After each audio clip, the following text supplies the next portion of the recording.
Assalamualaikum, jumpa lagi di channel Manfaat dan Hiburan. Semoga sahabat investor tetap dalam keadaan sehat walafiat dan diberikan cuan yang banyak dan berkah. Oke, tak lupa saya mengucapkan juga untuk selamat menunaikan ibadah puasa kepada umat muslim dan diberikan kelancaran sampai dengan Idul Fitri. Amin. Oke, kali ini saya akan sama-sama belajar ya. Kita akan sama-sama belajar untuk mengenal istilah kripto. Memang ini sih istilahnya remeh, tetapi kalau biasanya kita lihat di grup Telegram ataupun di Twitter dan apapun berhubungan dengan media sosial, biasanya istilah-istilah kripto ini sering terjadi atau sering dilontarkan kepada para pengguna kripto. Oke, yang pertama adalah FOMO ya. Jadi FOMO ini adalah suatu ketika kita melihat harga sedang terbang atau sedang naik, itu nanti kita akan mengalami istilahnya euforia, dan di situ akan mengalami suatu perasaan yang takut ketinggalan harga. Jadi itu adalah istilahnya FOMO. Di sini dikatakan bahwasanya ketika sudah mengenal istilah FOMO, terutama yang menyangkut seputar FOMO, akan terasa tak asing lagi bagi kamu, sebab FOMO sendiri artinya fear of missing out. Sering dengar bagi pemula mengikuti pemain lama kripto agar tidak kehilangan kesempatan saat trading. Jadi istilahnya takut ketinggalan harga. Jadi ini mohon untuk dihindari ya FOMO ini ya. Biasanya nanti ketika melihat harga tinggi itu nanti takut ketinggalan harga, namanya FOMO. Sedangkan FUD ini adalah untuk kepanjangannya adalah Fear, Uncertainty, and Doubt. Jadi FUD ini istilahnya strategi dilakukan oleh investor atau holder dalam menurunkan harga koin kripto sehingga mereka pun dapat membelinya dengan harga murah. Jadi istilahnya di sini dia menyebar berita-berita negatif seputar token yang dibelinya atau koin, padahal token tersebut adalah token yang bagus, token yang punya fundamental kuat, tetapi dia untuk supaya harga turun itu biasanya banyak berita-berita negatif atau nge-FUD. Jadi biasanya banyak will ataupun para pengguna kripto itu menggunakan strategi untuk berita negatif untuk menurunkan harga. Itu namanya FUD ya. Oke, menyebarkan negatif ke suatu token atau suatu koin agar koin tersebut bisa turun atau bisa ngedam. Di sini adalah blockchain. Blockchain adalah teknologi menjadi tonggak dasar kripto, di mana fungsinya adalah sebagai penyimpanan data transaksi digital. Jadi blockchain ini adalah blockchain yang desentralisasi ya, desentralisasi. Jadi istilahnya tidak terpusat. Jadi ada jaringan-jaringan tersebar di seluruh dunia. Jaringan-jaringan tersebut adalah saling mengaitkan dan bisa untuk melihat secara detail transaksi semua yang ada di blockchain. Makanya namanya blockchain atau rantai blok. Jadi adalah suatu istilahnya rantai ini saling menghubungkan. Jadi semua transaksi biasa kelihatan dan bisa transparan dan tidak terpusat. Dan di sini adalah mining. Mining adalah proses penambangan dilakukan mengandalkan perangkat komputer super canggih yang umumnya terhubung ke internet. Jadi mining ini adalah penambangan yang dilakukan para pengguna PC ataupun para pengguna web dan lain-lain. Jadi mining ini melibatkan atau alat-alatnya adalah suatu listrik yang super gede untuk voltasenya, dan di situ ada PC dan ada VGA, dan itu memakan energi listrik yang cukup banyak. Dan di sini adalah melakukan mining ya. Oke, backholder adalah holder atau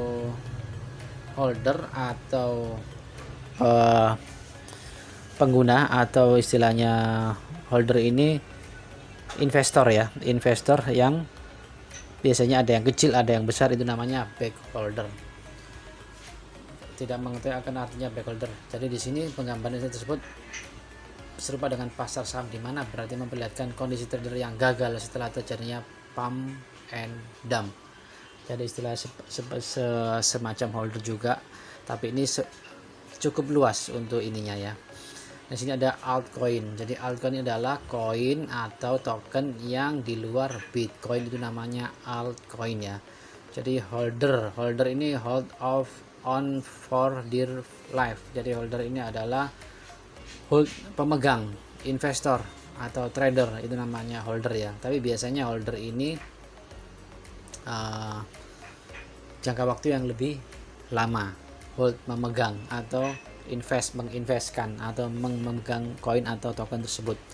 Pump and dump. Jadi sini adalah pump, itu adalah naik, harganya naik, ketika naik namanya pump, dan dump ini adalah ketika harganya turun atau koreksi. Scalping ini adalah trading atau jual beli token atau koin dalam jangka waktu pendek. Biasanya ini namanya harian. Jadi biasanya harian ini jarak antaranya ada harian aja, sampai 3 hari. Biasanya scalping kadang-kadang bisa jam-jaman ya untuk scalping jual beli koin atau token tersebut.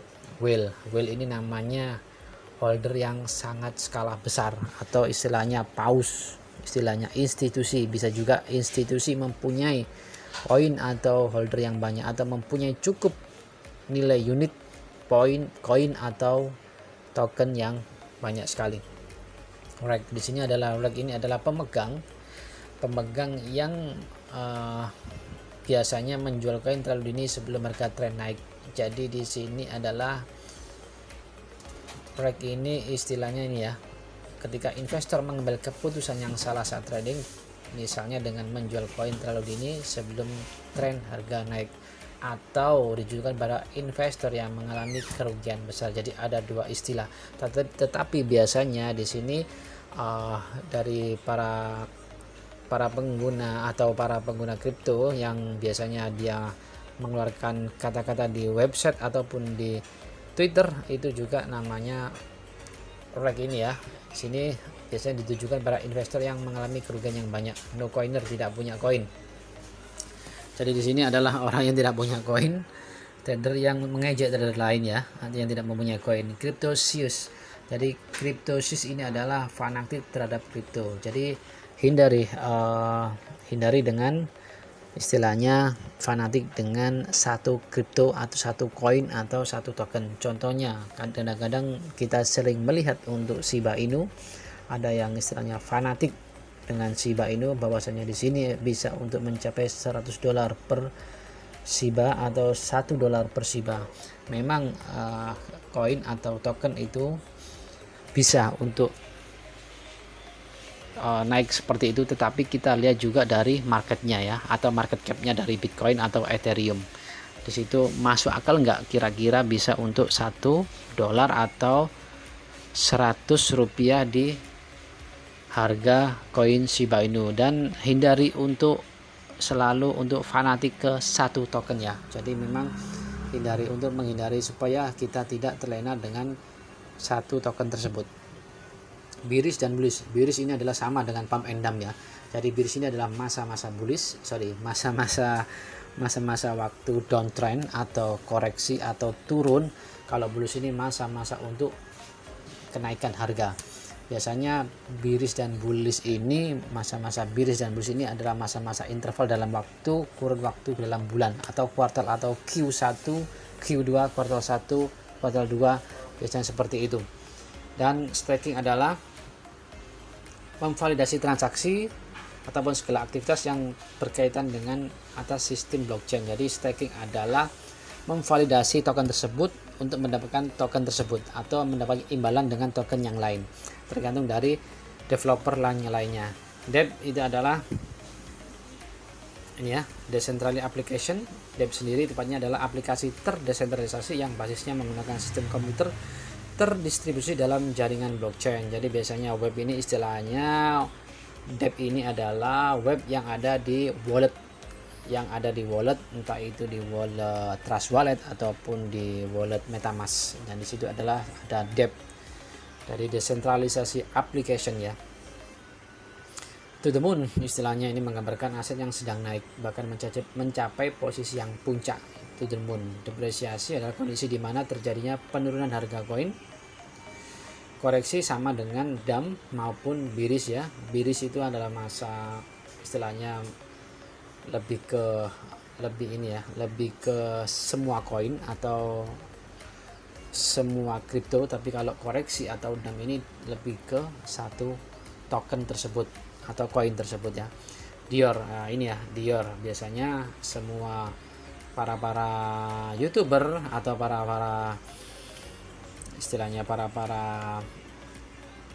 kripto antusias atau kripto trader, kripto analis itu biasanya memaparkan di grup Telegram atau memaparkan di Twitter, itu biasanya ada kata-kata Dior, tagar Dior, do you own research, artinya analisa mandiri ketika mau beli koin atau investasi. Jadi teman-teman kalau mau beli koin atau token harus analisa mandiri, namanya itu Dior. Entah itu analisa lewat di YouTube, lewat di Twitter, lewat di website tersebut, lewat di Discord ataupun di Telegram, itu harus dianalisa semuanya. Itu namanya Dior. Dan NFA itu not financial advice, bukan penasihat keuangan. Biasanya ada namanya YouTuber ataupun crypto trader yang ada di crypto Twitter, yang ada di Twitter, itu biasanya ada tagar NFA. Dia memberikan suatu analisa tetapi dia ada tulisan NFA, not financial advisor, atau bukan penasihat keuangan. Dan seed ini adalah suatu tindakan yang biasanya dia untuk marketing atau memompa atau ngepam suatu koin, memberikan berita positif suatu koin tapi terlalu berlebihan. Biasanya dilakukan oleh sekelompok influencer atau sekelompok YouTuber, itu berbayar untuk biasanya dia ngesil, padahal biasanya belum tentu. Memang ini sih suatu kerjaan marketing developer, dia untuk memarketingnya marketing project tersebut dengan membayar suatu influencer atau YouTuber ataupun istilahnya crypto analis dan lain-lain untuk supaya memaparkan atau menginfokan bahwasanya project tersebut memiliki nilai yang lebih atau berkualitas. Jadi istilahnya tanpa lihat atau tanpa menganalisa, itu biasanya kadang-kadang kripto pemula atau trader pemula atau investor pemula itu kalau lihat dari YouTuber atau dari Twitter, itu sering kalaupun dia followernya banyak, akhirnya dia mempercayai bahwasanya padahal proyek tersebut belum tentu bagus atau belum tentu kuat fundamentalnya ya. Oke, itu namanya ngesil. Jadi seal ini tetap harus diiringi dengan Dior. Setelah melihat banyaknya YouTuber atau influencer sedang menginfokan bahwasanya koin ini bagus, koin ini pasti akan ATH, new ATH dan lain-lain, itu namanya ngesil, terlalu berlebihan. Makanya tetap harus Dior dan pastikan itu adalah uang dingin. Oke, di sini adalah minting. Minting adalah digunakan dalam kegiatan mengunggah atau mengupload atau melisting hasil karya di blockchain. Entah itu minting di istilahnya sekarang mintingnya ini yang sekarang lagi hype atau lagi terkenal adalah di NFT ya, non fungible token, yang biasanya melisting atau mengupload karya-karya NFT di OpenSea ataupun di LooksRare dan lain-lain di NFT marketplace, itu namanya minting. Tetapi minting ini pun bukan hanya NFT aja, minting di segala aspek di berbagai blockchain. Dan SAFU ini adalah SAFU, Secure Asset Fund User, adalah dana keamanan aset pengguna dari peretasan dan pelanggaran keamanan di industri mata uang kripto. Jadi SAFU ini adalah istilahnya jaminan likuidasi ya, jaminan likuidasi atau istilahnya jaminan LPS. Kalau yang di bank itu biasanya jaminan LPS. Jadi ada suatu exchange, katakan ada bank itu menjamin dana konsumer atau dana nasabah, itu ada dana LPS namanya, lembaga penjaminan simpanan, itu namanya LPS. Kalau di kripto namanya SAFU. Jadi di exchange itu ada namanya jaminan LPS, lembaga istilahnya secure dana untuk jaga-jaga kalau diretas ataupun dihack, itu dia ada namanya jaminan likuidasi atau jaminan untuk dana tersebut untuk para investor atau para holder tersebut. Oke, yang satunya adalah gas fee. Gas fee adalah GW, adalah unit gas yang digunakan oleh jaringan Ethereum. Meskipun bukan Ethereum, sekarang sudah banyak jaringan-jaringan BNB, Solana itu namanya, ada namanya gas fee. Gas fee adalah biaya transaksi di suatu blockchain tersebut dengan menggunakan koin yang ada yang sudah mainnet, contohnya Ethereum ataupun BNB ataupun Solana ataupun Avax ataupun Fathom. Jadi istilahnya di sini adalah fee untuk semua transaksi, entah itu nge-swap, entah itu staking ataupun di likuidasi atau bridge dan lain-lain. Oke. Segini aja sahabat atau teman-teman. Jika memang ada kekurangan saya mohon maaf. Jika memang ada istilah-istilah kripto atau tuangkan dalam komentar ya. Istilah-istilah kripto yang lain bisa tuangkan dalam komentar, atau nanti kalaupun tidak tahu bisa nanti saya jawab dengan waktu yang memang saya punya. Oke. Jika memang ada salah saya mohon maaf. Kita nantikan video berikutnya. Salam cuan everyday, salam sehat selalu. Assalamualaikum.